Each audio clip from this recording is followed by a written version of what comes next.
All right, let's get started with this portion of the interview. Mr. Nicklaus, thanks again for joining us, tournament host, founder of the tournament. Great to see you again. It's always a fun session. Congratulations on the award winners. Amazing time for you guys. And Anil, thanks for your sponsorship once again. I guess a lot of the talk so far has been the changes to the 16th hole, so maybe we could just have you comment on that to start with a little bit. Well, we made two changes on the golf course. We added a little bit of yardage on the front of 17 tee.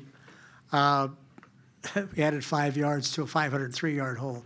I mean, don't think forward. So if we had the wind in your face, you only got to play at 495 or 498. Not big change. The 16th hole, I think many of you probably have heard me say this, but I went back and looked at Shot Lake after the tournament, and I kept thinking, I said, these guys are only playing an 8 or 9 iron to this green. Come on, guys. They got to be able to keep the ball on the green. And I went back at Shot Lake, and Shot Lake had hit the green 35% on Saturday and 28% on Sunday. And I'm sitting there and say, well, maybe it's not shame on them, maybe it's shame on me. And so I set about trying to figure out what would be the best way to change that hole without ruining it. And we came up with moving the tees about 30 yards right, since that no longer was our maintenance area. We could move tees over into that area. It gave us a little bit more of a downwind hole, not so much across the water, but more down the water. And I said, well, that front bunker, a lot of balls can be brought in from there, or I'm going to give them the front part of the green. So basically, I've given the players the short of the green and the front part of the green, but I've left the last 2/3 of the green similar to what it was before. It didn't change it at all. And so what that means is that now you can go ahead and play a shot and you get the ball into the front part of the green fairly easily. You can probably get it there where you're going to maybe have a 20 to 30-foot putt for birdie.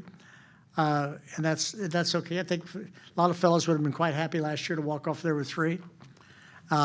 But if you want to challenge the hole and challenge a pin position back left or back right or middle left, you're going to probably have to get the ball a little further into the green. And you can leave it short and take the long putt, that's fine, or you could challenge it. So I wanted to not give the hole away, but I also wanted to make it so that there really was a bailout. All right, terrific. Well, ladies and gentlemen, this is your time to ask questions. So if you have any, please raise your hand and we'll get you a microphone and fire away. All right, we'll start with Rob in the front. Thanks. Jack, where does winning here in 1977 rank in your list of some of your favorite things? What it meant to you, what it means to you? Well, 77 was a year that was the second year of the tournament. I spent most of my time on the golf course picking up papers and cigarette butts and throwing things in. I think it was Angelo at that time was caddying for me, and he ended up with pockets all full, and every about 4 holes he'd have to go dump his pockets out because I keep filling them up again. I mean, I was more interested in how the tournament was going, the cleanliness of the golf course, how the players enjoyed it, how we were taking care of the players, making sure that everything was what it should be. And to do that and all the things I was doing, and then win the golf tournament with it, I was probably one of the best feats I've ever had in the game of golf. I think I rank it probably as high as, I guess the only thing I think is higher is GT's hole-in-one at Augusta in the par 3. And you don't know what I'm talking about. And because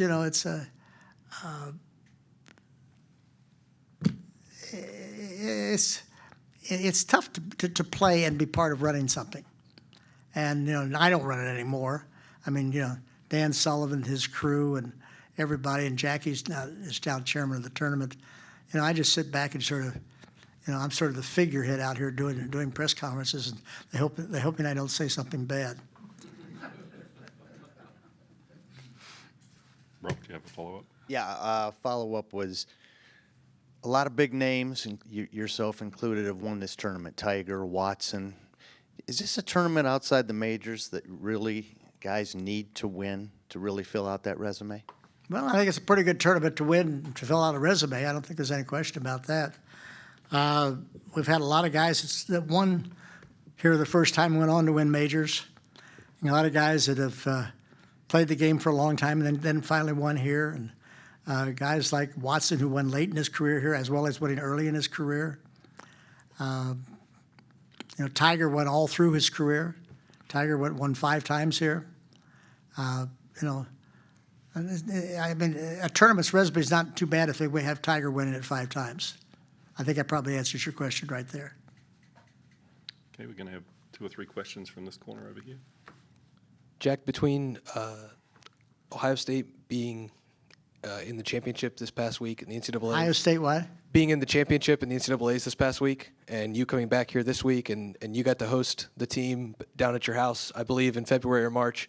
What does it mean to you to see the program doing so well right now, and how have you been able to kind of follow what they're doing? Well, I'm pleased to see the program. Coach Mosley's done a nice job with it, and it's the golf course. They got a good golf course to play on, practice on. They've got a good golf course, to develop a golf game. I think a lot of fellas sort of shy away at times from coming north. And I always looked at college golf one way. I says, you either went all the way north or all the way south. In between, they felt like in the middle belt. A lot of times they said, well, the weather's halfway good enough, we're going to stay there. But the guys north figure out that, hey, it's not good enough. They need to go south. And of course, the guys south are already south. So I never felt any real big disadvantage about coming up here to school. I mean, Ohio State's a great school. Columbus is a great town. You've got a lot of really good golf courses in Columbus, Ohio, to play golf at. It's a great place to come and be part of. I mean, obviously, I had offers from a lot of schools to play golf elsewhere, and I wanted to go to Ohio State because I loved Ohio State. I wanted to be a Ohio State student, and I loved going to the football games and basketball games, being part of the fraternity life and the school life and the things that went on. That's what I wanted to do. So that was important. That was as important to me as playing on the golf team. And but today, I think that the guys will concentrate a little bit more on their golf as it relates to what it used to be. And I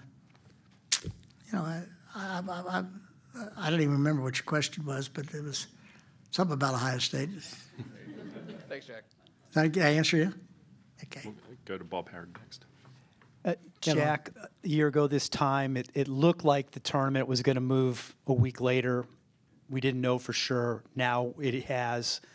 What do you make of the change to the week before the U.S. Open, the smaller field, obviously a limited cut, and do you expect to have any conversations about that going forward? Well, I answer your last question first. That discussion is in process. Okay. So we would prefer the other week. However, we are here this week because the tour asked us to help them out. They said they had a thing that they wanted to do and that the players had asked for, and that we help it out. We said yes, that we would do that this week. But we said we would review it after this tournament, and we'll figure out how we're going to sit on the schedule after that. And I said that discussion is underway. What negative do you see to it? To what? To being a week later, if there is any. What do you not like about that about it? Well, I mean, I let's put it this way. When I played, I would rarely play a week before any major championship. So I'm asked to be part of putting on a golf tournament in a week that I would never play. And that, to me, is the essential part from my standpoint. From a sponsor standpoint, Memorial Day has been what our name is, and we were around Memorial Day. I mean, yesterday was normally a very big day gallery-wise for us because it was Memorial Day, and we had maybe 1,000 people here yesterday. From the sponsor standpoint, I think that they get into they get into board meetings and kids' graduations and so forth, so that's maybe not as advantageous. However, but that won't make any difference. We're gonna have a good tournament this week either way. In spite of all the different things. And as I say, we did that as a favor and but the tour asked us to do that, and we said yes. And so we've always been a supporter of the tour. We've supported what we think is. We want to try to continue to support what is best for the tour, but we also want to support what's best for the Memorial Tournament. And so that is to be determined. Go to Alex, Miss Alex. Jack, there's been a lot of discussion about problems in professional golf. I'm sorry? There's a lot of discussion about problems in professional golf. My question to you would be is, do you see problems in professional golf, and what are they? Alex, you're asking me? You're out there every day? I live in Florida now. I'm not part of the problems of professional golf. But you see them. From afar. I've tried to stay out of what's going on with the tour and live. That's what you're asking about. No, not necessarily. Not necessarily. What else are you asking about? Because I don't see any other problems. Well, is that what you see as a problem? Just that?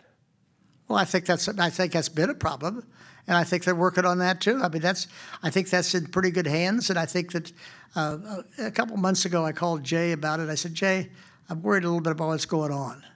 I says, don't tell me, because I have a tendency to. Alex Maselli will ask me a question about it, and I'll have to lie to him, and I don't want to do that. I said, tell me, are you doing all right or you're not? He says, we're doing fine. I said, that's all I need to know. So as far as I know, the tour is doing fine, and their problems are going to get worked out. How it is and I don't know. The reason why I say it's not necessarily live in the PGA Tour is because there's discussions about slow play. There's discussions about TV ratings. Those aren't live PGA Tour related. There's something more to it than that. Well, I think TV ratings have been pretty good lately, haven't they? A few of the last months. The last few months, TV ratings have gone up. They've been up pretty good from the report that I got. Alex, I don't pay a whole lot of attention to the day-to-day of the tour anymore. I'm 84 years old. I haven't played the tour in when the last time I played a tour tournament was 2005, and really the tour probably 2000. So I'm a few years removed, and I don't think that I'm in the middle of that. I'm trying to be in the middle of the Memorial Tournament and be involved in that, and I think that there are a lot smarter people and a lot better people that are better versed on what's going on than I. As it relates to the problems of the game of golf, and I think that it's in good hands, and I trust them to solve those problems. Because I love the game of golf. I love to see the game of golf flourish and grow, as we've all seen it grow for a long time. Go with Doug. Kind of on that note, Jack, how critical do you think it is for the game to get everybody back together again? That's a question that I don't know how to answer, Doug. You look at it in two ways. You could look at it two ways. One is that, we'll have a very successful tournament here, and a lot of PGA Tour tournaments will have very successful tournaments and have great fields and great players. I think the live tournaments have had, have some good players, and they compete at the major championships. I don't know whether that's imperative that happened. I think it would be better if they all played together more often. I do think that. But that's above my pay grade, I think, to really answer that 100%, because I don't know all the ramifications of it. Yep. How often, whether it was you and Arnold or Lee or Tom, how often did you guys play the same tournaments each year? Ballpark. Well, I played about 15 to 18 tournaments a year. I played obviously I played the four majors. I played tournaments that I enjoyed playing, which were probably another 5 or 6 tournaments. And then I took another maybe 3 or 4 tournaments, and I sort of rotated them around. So when Arnold and Gary and I were playing at Trevino or Watson, as you were talking about, I don't think it was very often that we did play all in the same event. I mean, I think they would all play in the Memorial Tournament, but and they did. But in all the tournaments, I think guys have different places they like to play. You know, I always tried to play in tournaments that I thought that are golf courses that would lend themselves best to my talents. I was never a good guy at shooting 63 every day. That was never my fun. I didn't enjoy that. It became a total putting contest. And I think I've told the story in here before about. I mean, Hartford has always put on a nice tournament. They have a different golf course now, but they used to play at Wethersfield. And everybody kept saying to me, Jack, why don't you play at Wethersfield? I said, well, the scores are too low, and I'm just not a guy that shoots a lot of low scores. And I said, well, he says you haven't played. I said, okay, I'll come next year and play. So I went to Wethersfield and played. And I shot 68 the first round, and I think I was in 17th place. And I shot 67 the second round, and I was in 25th place. And I shot 67 the third round, I was in 35th place. And I shot 67 the last round, I finished 42nd. Now you know why I didn't play Wethersfield. And there were a lot of tournaments like that. I never really liked to have to shoot those. I liked courses where you had to grind out what score. I like to have to work at it. And I just didn't like putting contests. And Wethersfield was a nice golf course. There's nothing wrong with Wethersfield. But that was just my mode. I mean, I like to go the West Coast. I like to play Riviera. I like to play at Pebble Beach. I like to play at Doral. I like to play Bay Hill. And we always had the Players' Championship, the Masters. Generally speaking, maybe play Colonial.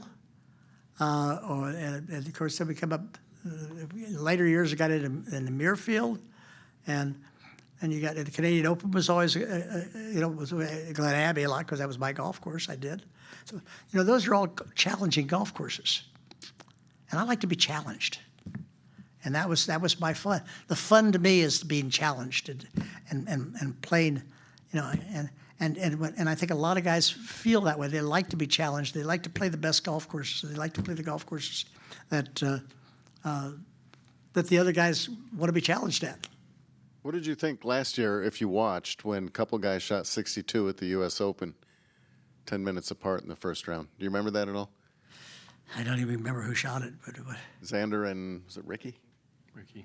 At L.A. Country Club? Yeah. I probably didn't watch it.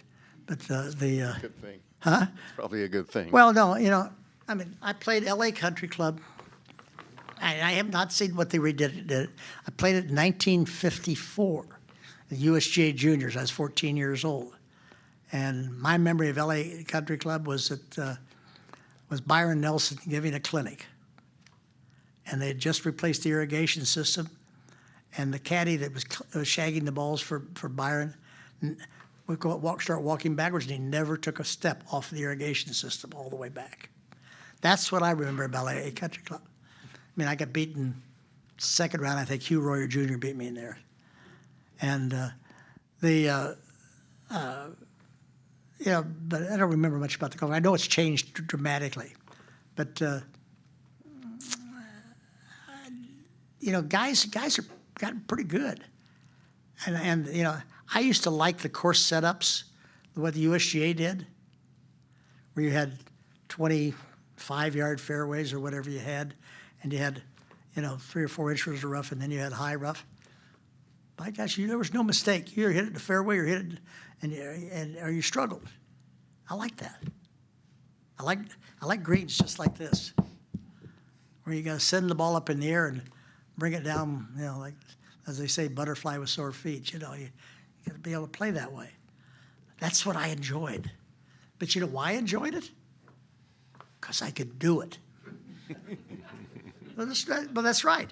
And when you could do something that somebody else couldn't do, then you enjoy competing on that type of a situation. That's competition. That's what it's all about anyway. All right, we'll come back down the front to Rob. Yeah, Rob. Jack, along those same lines, you designed and built this course to be a challenge, to challenge these guys fairly. That said, does it surprise you a little bit? Let me throw some names out. Rory, Phil, Trevino, Spieth have not won here. Is that a little surprising to They you? still have time. Well, some of them. Yeah, I mean, when Phil kept coming here, and he kept coming, he said, "I'll come back." I said, "Phil, your resume is not going to be complete until you win at Muirfield." He says, "I know it. I want to win there." So, I mean, guys, guys like to want to win here. I mean, Roy will play. Roy plays well here. Jordan plays pretty well here. Who was the other one you mentioned? Trevino? Trevino. Lee's not going to play again. But Trevino was taking. It was like Trevino. I always had the argument with Trevino at Augusta. He said, "I can't play this golf course. I can't play it." He says, "You got to hit the ball up in the air too much." I said, "Trevino, you can play any golf course with your talent." And he had tremendous talent. Still has a tremendous amount of talent. He could play any golf course. He couldn't convince himself that he could play it. I think he finished fifth at Augusta as the best he finished. But what a player! I mean, he was terrific. I don't think Lee played that much here. We were pretty much at the latter part of our career before Lee played. And so, there's some guys that are going to win, but you gave me a very small, short list. I was going to. There's a lot of pretty good players that won here. That's my point. I think that some big names. You, Tiger, again won here, and yet the Rory didn't, and Phil didn't. Is there an explanation for that, or is that just golf? Oh, they'll win. That's just golf. I mean, Rory hadn't won at Augusta either. Do I think he will? Absolutely, I think he will. It's too good not to. Do I think he'll win here? Yeah, should. Certainly good enough. Didn't always happen. I thought I was good enough to win in Canada, and I finished second 7 times and never won there. Barbara kept sending me back. She says, "I'm going to send you back till you do it right." Never could do it right. All right, we'll go up the back to Bob again. Jack, as I'm sure you know, last summer, Tiger joined the PGA Tour Policy Board. And first, I'm just sort of curious if you were surprised, if you're glad that he's getting involved, and also, does it relate in any way to what you did, what you were involved in back in the late 60s when the tour split and, formed a new entity? Well, let's see, that was 68. I was 28 years old. Arnold was 38. And Arnold and I, with Gardner Dickinson, who was chairman of the board, were the 3 that really broke away from the PGA of America. We didn't have anything against the PGA of America, except that we wanted to run our own business. And Tiger coming onto the board, Tiger's had a lot of experience. He's been around long enough. He's not going to play a whole lot more. He can still contribute. I think it's great that he wants to contribute and be part of it. I think it's great that the guys want him to contribute. So I'm delighted to see him on the board, and he'll make a great contribution. Ron, we'll get a microphone to Ron. Thank you. Jack, you were talking about U.S. Open setups. You've talked in the past about Pinehurst #2 and your impressions of it. How did that influence you as a designer? Because I think you've said it's among your favorites from a design. Well, I think from a design standpoint, I always loved #2.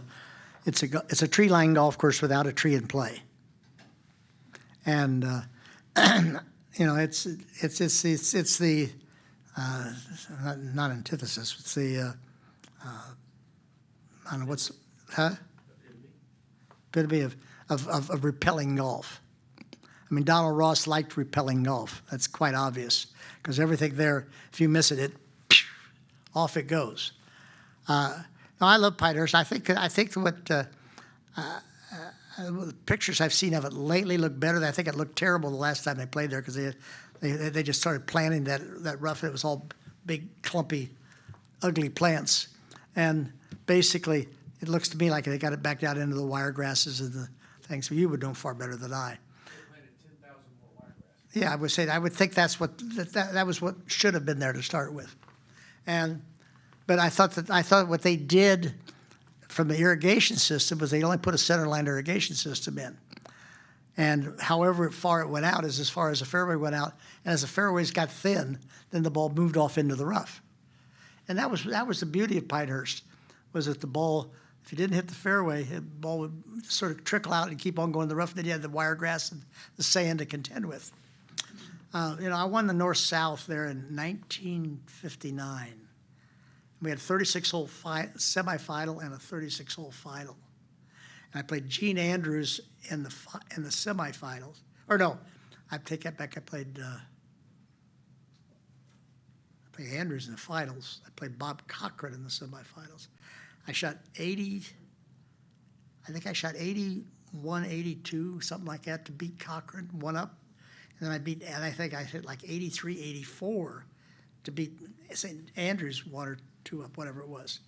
But one of my point of it was that it was springtime. The golf course was hard as a rock. The ball would get all the way from it. It got unbelievably bad lies everywhere. And, it was just you couldn't recover from any place. But that was Pinehurst. That's what it was. And by some of the things they've done, they tried to restore getting the ball out into the rough, getting the ball out into the wiregrasses, that kind of stuff. They didn't change the greens. Of course, we had old Poa Trivialis probably back then on top of, I don't even bother if they even had big or Bermuda underneath it. If they did, it was probably common. And, it was not very good conditioned. But, the golf course is nicely conditioned now. I love Pinehurst. I think it's a wonderful track. I think that was the home of Donald Ross. To me, if I want to remember Donald Ross, that's what I would say. I'd go look at Donald Ross. Okay, Doug, we'll take one more. I'm sorry, this is just on my mind, but you've played a lot of golf in your career. How in the world can you remember losing to Hugh Royer at age 14 at the U.S. Junior? I didn't want to tell you. I think it was 5-3. That's all I had. I don't remember whether that was right or not, but who cares? But, if I throw out a number, you say, man, what a memory. Whether it's the truth or not, who knows? Well, that's a great way to wrap it up, Mr. Nicklaus. Thanks for your time, and Okay, boy. once again for being. But has everybody got what they need? Right here, question. Oh, we did? Okay. Sorry. Thank you. Just a really quick question. I know you'll be wearing yellow on Sunday. How does it feel to have surpassed your fundraising goal of $100 million for your yellow campaign, your Play Yellow campaign this year? How do I feel about it? Yeah, how special is that, especially for something that's so Well, special let's to go back so everybody understands what we're doing. Play Yellow was started by a young man that who was a son of our minister, Barbara's minister, when she grew up, and he contracted Ewing's sarcoma when he was about 9 or 10 years old, and his mother asked Barbara if I would call him. So I called him, talked to him, developed a relationship. And I talked to him quite frequently. Nobody knew much about what we were doing. But anyway, one day I called him after a tournament I'd won, and he says, Craig said to me, Jack, do you know why you won today? And I said, why is that, Craig? He says, I wore my lucky yellow shirt. So that's where it started. So I won that tournament. We didn't really say much about it. He passed away at the age 13, 1971. And 1986, the Masters, and I wore yellow quite often then on Sunday for him. And I was rummaging through my suitcase in 1986, and I found this yellow shirt. And I said, what do you think, Barbara? She says, Craig would love it. Go for it. So I wore a yellow shirt on Sunday in '86. And of course, I won. Then I ended up having to tell the story. Then the story came out. And then to progress on further, we started doing some yellow, Play Yellow things, which were ribbons and things that we had at several of the tournaments. And then Children's Miracle Network came to Barbara and me and said that we'd like to raise $100 million over the next 5 years through the game of golf. I says, how can we do that? I said, well, the best place to do that is to start with the PGA Tour. So we sat down with Jay, and Jay and his people, and we said, look, this is what they want to do. There's 180 Children's Miracle Network hospitals. The money would be raised in each community that it was raised in, and so there's tournaments at the Children's Miracle Network hospitals, and the money would stay in that community, as it does here in Columbus, Ohio, or as it did in Miami at Nicklaus Children's Hospital. We're both Children's Miracle Network hospital nationwide here. And so we started on this program, and we passed, after about 3.5 years, we passed about 130 million. And so I don't know what level we're at now. We're 130 million plus. I think we're probably by now we're the fourth year of our campaign, are we not? Am I correct? That's right. We are in the fourth year of the campaign. So we've done very well. We'll not stop here. We'll continue to raise money. And, this one little boy's legacy, that yellow shirt lives on. Terrific answer. I think we have another question lined up on the other side of the room. Hey, Jack. My name is Remington. I'm actually not a golfer, and I don't really know much about the game, but I do know your name and maybe a few others. But I just, after all these years that you've been playing the game, what would you say is your favorite part of the game of golf? My favorite part of the game? Yeah. The game of golf isn't a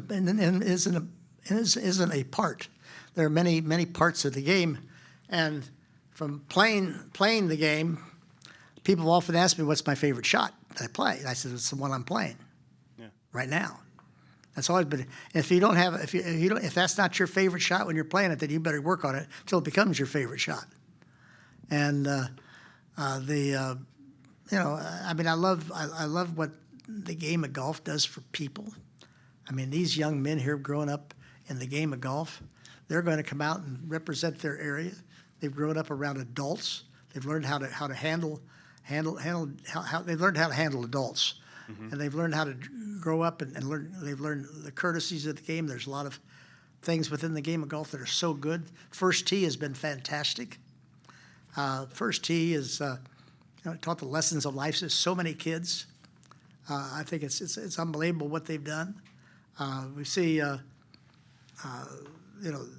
golf courses that are being done, the communities that are having tournaments, no different than the Memorial Tournament or Valhalla. When I went to Valhalla the first time, Dwight Game, the gentleman who did the golf course, said, "Jack, someday I want to have the PGA Championship here. That's my goal." Well, he's had, 5 of them? So he's done pretty well. Heard you say earlier you like the challenge of it. Well, that's all. That's all part of it. Yeah. I mean, there's a challenge to everything you do in life, and if you don't like challenges, go someplace else, because golf's got a bunch of them, and that's good.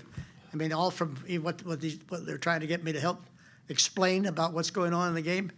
A lot of them I don't understand, and I don't think that I should be involved to be part of those changes. I'm well past that. Memorial Tournament, the golf course here, the people that we're dealing with, things that we're doing, I'm well versed on that. But I don't think that I'm in a position to be versed on the other part. I don't think I'm not in the middle of it anymore. So, but I love the game of golf. It's given me the opportunity. I would be sitting here if I'd missed about 10 5-foot putts. I wouldn't be sitting here. None of this would ever happen. So I was blessed to be able to do that. And I was blessed to be able to take what I did and what I learned and put it to better use. All right, we'll just take one more question from MK in the back. Hey, Jack. Last year, your award winner was Ludwig Oberg. Yep. He's had quite a year, and I was wondering what you thought about his last 12 months. When I think about it, pretty good. I love watching him play on television. I haven't seen him play in person, but what a player! He just came right out and showed the world who he was, and I'm very, very happy for him. First time I met him was here yesterday, and but he's one of our award winners and one we're very proud of. Jack, did he ask you any questions like these young men did here that were really excellent questions? Did he ask me any? Yeah. No, he did not yet. I hope he does someday. Maybe I can help him, but All right, well. Okay. We appreciate your time. Thank you again. thank you all very much. For hosting I hope us. you all have a good week. Thank you. Thanks, Mr. Nicklaus.